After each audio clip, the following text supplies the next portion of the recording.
Thinking used car? Finally, there's a place just for you. Motor Trend Orlando, the all-new used car superstore. All makes, all models, all certified, all at one place. Hundreds of vehicles. Toyota, Honda, Nissan, Ford, Chevy, Lexus. All makes, all models. Prices up to 65% off original MSRP. All Motor Trend certified vehicles. Finally, the name you can trust in used cars. Motor Trend Orlando. Check it out at mtorlando.com or visit our 35,000-foot indoor showroom today. Motor Trend Orlando.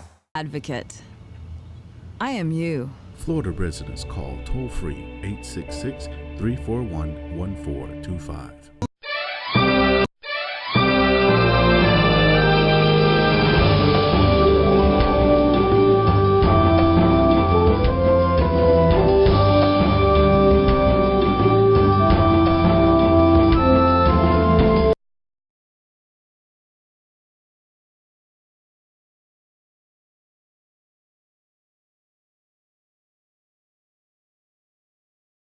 Hi, I'm Jose Miranda. This is Hispanic SpeakoutTV, brought to you each week on Spectrum. I'm being joined today, I have the honor of speaking with Bill Cowles, Supervisor of Elections. Please tell me a little bit about what your office does. Well, the Supervisor of Elections office, there's one in each county, each of the 67 counties, and basically we have two major responsibilities. Voter registration, which happens 365 days a year, and then we do elections. And in 2020, we're going to be doing 3 statewide, 3 countywide elections. Wow, that's a big job. Real quick, you know, in the past we've had problems with chads and things like that that basically brought the system to a halt. How are you set up today for something like that to occur? And do you have the staffing to handle it? Yeah, well, you know, one of the things is that 20 years ago when the presidential election of 2000 happened, it was a whole different world, a whole different state at that time because we had lever machines, we had punch cards. Since then, Florida got away from them, and in 2008, the whole state became a paper-based voting system. So everybody is voting on a piece of paper, and with that piece of paper, once you mark it, your mark can't change. Right. And so as we saw after the general election of 2018, we had 3 statewide recounts, and we also had 1 local recount. So that was 4 recounts that we conducted using paper ballots where we can recreate the results of the elections, and we proved the results matched basically what the results were on election night. So we've come a long way, and the key part is Florida is now a paper-based system. The other part that's changed since 2000 is the fact that the way we vote.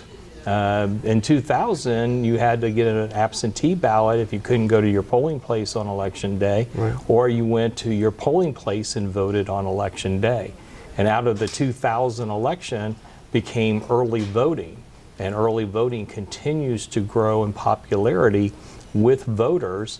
And so here in Orange County, the vote by mail, which is the new term for absentee, is the largest number, then early voting, and over 50% of the votes that are cast on election day in the state of Florida or here in Orange County are done before the polls even open on election day. So we've moved voters away from voting on election day, and I think part of it and why the popularity for both early voting and for vote by mail here in Central Florida is the fact that we are a service industry community, and in this community people do not work a traditional 8 to 5 Monday through Friday, and many of them can't get off on Tuesday to vote at their polling place, so they have the convenience of going to an early voting site or vote by mail. I remember somewhere in my memory when I was a kid, way back when, that they used to have a day off or something to that effect. Did we have that, and why did we go away from that? Well, I think the way the country has changed, both in population, but also the way the workforce has totally changed, that idea of giving people a day off to do it. There are many states that are pushing to have holidays for election day for voting. We have not heard it here in Florida, and part of it's probably because we have that primary election in August, and it's right before schools open, it's right before Labor Day, so I think there's a lot of issues with that. And then the national election day, which is the first Tuesday in November. Again, a lot of that's tied to the Electoral College and the deadlines that are in our Constitution to elect a president. So I think they've come up to some issues with the having a national or even a state holiday for elections. Florida has an older aging population. Is that also an issue that counts into the voting? Well, that'll be an interesting thing we'll see after the 2020 census is taken. But if you look at the average age in the state, it's not as old as people think. And there are pockets, but here in Orange County and Central Florida, we're a relatively young community in terms of the area. So, but again, in the voting, some people think the older voters are the ones who are the traditionalists, who like to go to the polling place because that's how they grew up. But the millennials and the other groups there in the middle, they're not. Their lifestyles are different today, and getting Tuesday to go vote is a challenge, and that's why these early voting and vote by mail options have become very popular and ones that they take advantage of. Some people say. Here in Florida, and I guess in the United States, because we can vote early, that it takes away from the voting itself, because primarily by the time the polls close, we already know who won. Well, I think what happens is candidates and campaigns also have to change how they operate, and we've seen that, where you no longer can campaign for election day.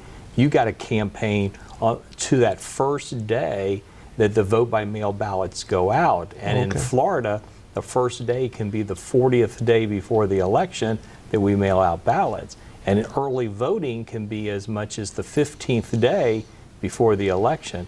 So we've changed the model of how you have to campaign. You got not only to campaign early, then you got to keep your nose clean and don't let anything happen during that window, because a voter cannot get their ballot back and change their vote.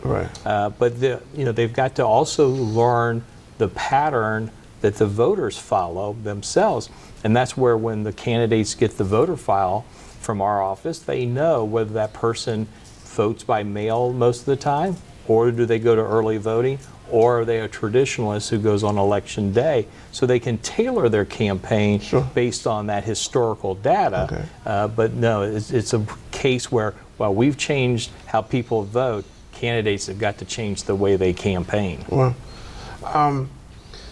in the voting cycles now, in terms of your position and your jobs, do you help candidates in terms of what you need to do? You just mentioned, you have to work within this window. Okay, do you also inform the public of their rights and what they need to do? Is that something your office does? Yeah, we have our focus one is to prepare the voter, because we are the end user in the voting process. That's when they come and cast their vote. So that's where we've got to make sure that if they want to vote by mail, the process of mailing it to them is functioning. Also, that early voting is up and running, and they can get in and get out and vote, or if they're traditionalists and want to go to election day. So we do work in that sense of educating them on what their three options are, what the time frames are, what the requirements are for participating at the end of their political thing, because they campaign and all that, but then casting their vote is our job. On the other hand, with candidates, we don't get into the campaign operation of it, but we give them the mechanics that they need. So if they need the list of the voters that are in their district, they need to know what polling places are in their district, they need to know where the early voting sites are, maps showing where the district lines are and all that. So that's where we're the mechanics to give them the tools they need to go run their campaign. Now, I've heard a lot of discussion about voter purging, and that the supervisor election just knocked off 300,000 people, or whatever the numbers are they're talking about. Are you involved in that? And if so, how so? Well, first off, no supervisor likes that word purge. Okay. Because purge is a negative term, and it is used as a campaign tool, I think, Okay. by using that word purge. In Florida, it's called list maintenance. So, Okay. and we're required. Isn't that the same thing? We just play semantics. What we're talking about is, Okay. no. Again, list maintenance is where we take our voter file and we try to keep it as clean as possible. So by Florida law, every odd year, which is usually a non-election year, Right. we contact the voter that has not participated in the election process for the past 2 federal elections. Okay.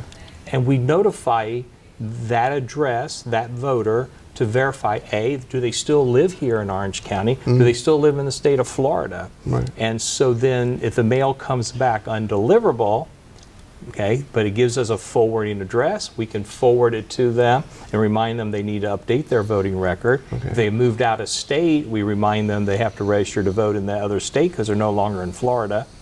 And if we don't hear from them, they stay on the list for another 2 elections, Right. and then they go into the inactive status. Okay. And then Does that mean you take them off the list? they come off the list, Right. but they're still, if they come and update their record, they become active again. Okay. They sit over there in the inactive, but they can activate themselves by updating their information with us. So like maybe their forwarding address has expired, so the post office doesn't tell us Right. where they went, Sure. but they come back and say, oh, I moved over here, and yeah, I'm still in Orange Okay. County. Then we can take them from inactive to active. Then after 2 more federal elections, if they haven't voted, now we're talking about a 6-year period, Sure. then we send them another notice Okay. as the final act that you're going to be removed. But even if you're removed, you can still re-register to vote. So when people say that you're politically motivated, that's totally untrue. No, we are the supervisor of elections job in Florida are partisan positions because we're all elected except for Miami-Dade County. Okay. And under the Amendment 10 that passed in 2018 under the Constitutional Revision Commission, they now Miami-Dade will start electing their supervisor in 2024. Okay. So we're all elected on a partisan basis, but we run our office as nonpartisan as we can. Okay. Okay. So again, the list maintenance is keeping the list Current. current and clean. Yeah, yeah. Because for me, as an election administrator, I don't want to have to overbuy ballots when I don't have that many people in the county. So that's another way of keeping the list. Sure. Same thing with candidates. When I give them the names of the voters in their district, they want a clean list so when they're paying for campaign material, They're not wasting. they're not wasting their money. Right. So using that negative term is not really true because anybody would want us to keep our list up Sure. to date and accurate. And I think they're so misinformed because it's touted all over the place. Well, again, I think it's because it's become a campaign tool Okay. to use that, oh, they purged. Well, no. And if you go back, and many times the numbers you were quoting were statewide numbers Okay. and not a local number. Okay. And then they get inflated because they get told over and over again. Yeah, it gets changed. Bill, well, we have a minute left. Please tell the audience how they can reach your office. The best way to reach our office is you can go to ocfelections.com, and on the website it'll tell you how to look up information to verify that you're registered to vote, where your polling place is, what your ballot will look like. Otherwise, you can call the elections office at 407-836-2070, and we'll be glad to talk to anybody about their status. And you're also available to talk to the voters coming in. Oh yeah, I'm very much accessible. Each night I'll be out talking to different groups or at lunches or whatever. So, Great. I mean, just yesterday I went to lunch on a Sunday and walked into Subway and there was 2 people that wanted to talk about voting because they recognized me. Good. Bill, thank you for your time. My pleasure. It's a pleasure. Okay. Very good. I'm Jose Miranda. See you soon.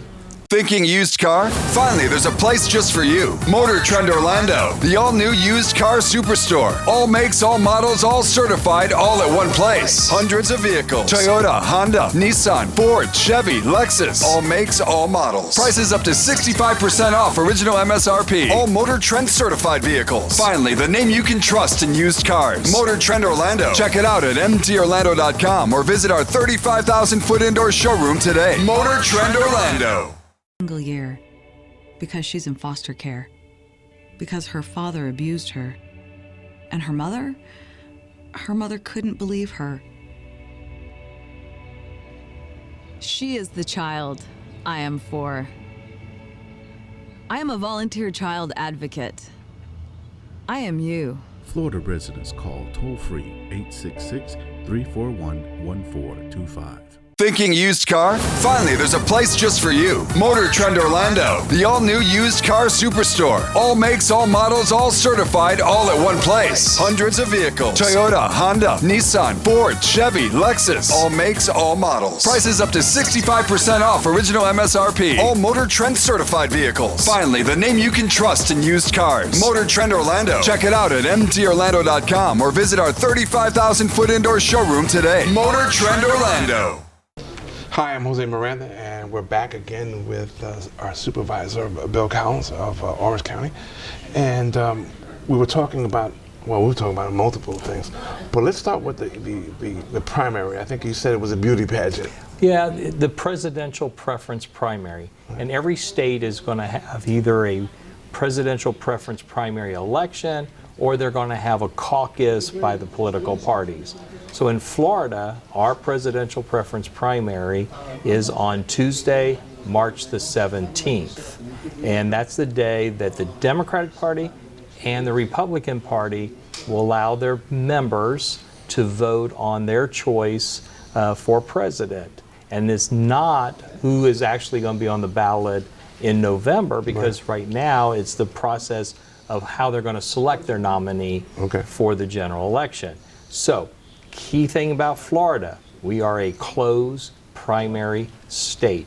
And this election is for the Democratic Party and the Republican Party. If you are registered with no party affiliation or with any of the minor political parties, you're not invited to vote on this election. Now, you can change your political party affiliation up to February the 18th. Okay, 29 days before the election is the deadline for changing your political party. So if you're right now a no party affiliation voter, but you want to vote on the Democrat or the Republican potential nominees, then you have to switch by that date. Then that date you're voting for the nominees. The key thing here is 24 states are going to have their caucuses or their primary before us. But the state gave us the list. There are 4 Republicans, 16 Democrats. We already know 3 of the Democrats have shut down their campaign. We expect more will. So you'll see names on the ballot that are no longer active, but that's part of the process. And we come up as the 25th state that will actually have our presidential preference primary. Okay. Over 300,000, I believe, is the number, roughly. Puerto Ricans from the island of Puerto Rico came here because of the disaster there. I understand approximately 100,000 are still here. What are we doing to get those people registered or aware of the process? Well, I think ever since the hurricane and the first wave of people who moved here, there are organizations, third-party voter registration organizations, who are out actively working the community to register them to vote. Remember, when you register to vote today, one of them is the supermajority of our new registrations come from the driver's license office. So if they were going to the driver's license office to get a Florida ID or a Florida driver's license, they could also register to vote there, as well as these third-party groups. And we're out doing voter registration as well at different opportunities. And so from that sense, you have the voter registration. The key thing for those who have settled here and they want to participate is they need to start getting educated on the process, because many of them come here, they don't know the American political process, or they don't know the political parties Right. well, so they register with no party affiliation. Right. And so now with this closed primary on March 17th, and it also will be true for our primary in August, is a closed primary. So they get confused in the They process. get confused. Right. They also don't understand why do we elect so many people compared to what they were used to Sure. in Puerto Rico. And I think that's where the groups are out there as well, doing voter education. But they need to be asking, talking to their friends who have been here, people who have voted before, to find out a little bit more and be prepared as we go down the 2020 election cycle. Are we doing a lot of bilingual information? I mean, not just Puerto Rican or Latinos, Yeah. but are we Haitian or Creation or There's- whatever? Yeah, there's two different things that are happening right now. One is under the Voting Rights Act, there is a section 302 that Orange County is one of 16 counties in the state that are required to do everything in English and Spanish. Okay. Because of another section, section 4E, that talks about if you were educated in a territory like Puerto Rico Right. and you live here, then you should be able to have your election material and ballot in Spanish. So there's 32 counties Wow. that are now under a federal court order for this new election season, 2020, to have everything in English and Spanish. Well, that almost means the whole state is covered at this point. And so then from there, the determining factor is based on the census count. And April 1st of 2020 is when the next census happens. Right. As soon as those numbers come out, Department of Justice will be sending letters out to the county saying which language you do. Interestingly enough, Haitian Creole is not one of the languages that the census tracks. Really? They track French Creole, Okay. but they don't do Haitian Creole. So here in Orange County, what we do is we translate the ballot into Haitian Creole, and we have a template at every polling place and every early voting site, Right. so that a voter who needs their ballot, they have that translation there to read their ballot and be able to Right, vote. that's fine. So, but there are Miami-Dade County, Broward County, Miami-Dade, the county commission mandated it, Haitian Creole ballots in certain parts of the county. Broward County, Fort Lauderdale does it to everybody on it. So there are efforts being done, particularly in that area. Because there's so many people, do you have enough staffing currently to reach out for all those people? Yeah. It sounds like an impossible task just Yeah. listening to you. Yeah, well, that's where we have partners. I mean, this office here has 50 full-time staff. Okay. And then as we work towards the election, we bring in temporary staff, Right. and the temporary staff grows. And then on election day, we bring in all the poll workers that are going to work at early voting or election day. And when we get to election day, I'm usually signing a payroll of someplace around 3,600 individuals. Wow. Okay, so that's a huge number of, we go from 50 to 3,600, yeah. and then we go back down to 50 and then back up. And so we are very dependent on people who can come and get part-time work in our temporary jobs, or those who can take a day off and be a poll worker on election day. And all of those are paid positions, as you can imagine. And so one of the things we're up against right now is the Census Bureau is hiring people to do the census, Right. who are taking people away who Away from you. normally have worked for us. So there is a challenge this year Yeah. for elections offices and finding staff. But in terms of that part of it, but the voter education and the voter registration, we have partners who are out there doing it, and we educate the partners and supply them with materials and all. What are your biggest complaints that you find that coming into the process now and where we're at now? The biggest complaint is that the individual has lost perspective of, they forgot they moved, they didn't change their address, where do I go vote? Those are the type of things that from our end, the mechanics end, is making sure they know how to participate in the process at the end. Because all the campaigning is done by campaigns, parties, candidates, Sure. and all that. But we're the ones that give them that final chance to cast their vote and have their say. Right. I know that there's well, people come in. You started telling me a story about a complaint or a phone call that you got.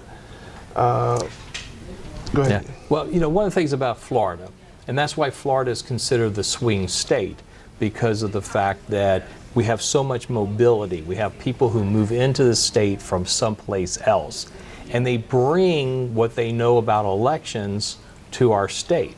At the same time, the media is so charged up to be the first one to report something that there's not a lot of fact checking going on. And so I had the situation during the middle of election day. I get a phone call from an advocacy group that was upset because there was a message going out about a certain type of ID that you had to bring, which was not in Florida law. And so I said, well, who's saying it? And they said, well, it's being said on a radio station. And I said, well, what radio station? Right. So they finally got back to me. They asked me, you know, told me what the station was. Right. I called that station and I said, are you running a story saying you have to show this form of ID or you won't get to vote? And he goes, yeah, I think that's in our loop of stories. And I says, and where did you get that story? Right. Oh, I took it off the internet and, and it was the governor of Tennessee talking to Tennessee voters, not Florida voters. Okay. And so then they got confused. And so that's where that mixed message comes, is that we're the authority, we know what Florida law is, and you should be checking with us or following our guidelines, and then the same thing's true for the media, checking with us. How are election locations picked or polled? How do you organize that? Well, the first step is after the census is taken, we draw precinct boundaries. And we do that to keep everybody voting on the same elected officials by When county. you say we, you draw it? We do here. Okay. We take the county map and we draw it into, right now it's 247 precincts. Then we have to look for a place inside there to use on election day. Okay. And it is wide open. We are still searching right now for a couple locations. You know, in the old days, everybody was like, churches. Let's go to churches. Or schools, wasn't it? Well, or schools. And so, you know, first with schools, the situation has changed. We now have the Jessica Lungford Act that says that nobody can be on school property unless they've had a background check, unless they're the students. So there's a security issue related. So we're still using some schools because we got places like Lake Nona, Horizon West, where there's just houses. First thing that comes is the school. Churches start in the school cafeteria until they can build a building. So until the infrastructure's there, we are hurting on finding locations.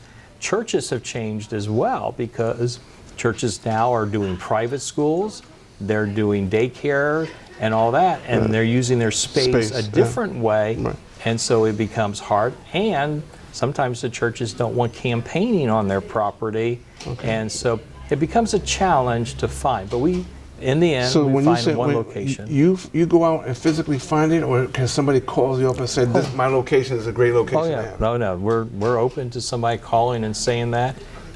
So we'll take any info. We've actually surveyed voters on election day on a better location, or sometimes the voter will send us an email after the election saying, hey, did you think about this location? Because the turn-in is easier than the one for this other location. Sure, I understand that. So it's a challenge, but every year we come up with one for every precinct in the county. Wow. I don't envy you at this time of year. And we pay for them, too. Oh, you also pay for them? You pay for the whole location? Yeah, because they're turning on the air conditioning, they're turning on the lights. All right. Bill, thank you again. Okay, my pleasure. Okay, take care of yourself. All right. I'm Jose Moran. This has been a Spanish Speak Out. We'll see you. Thank you and good night.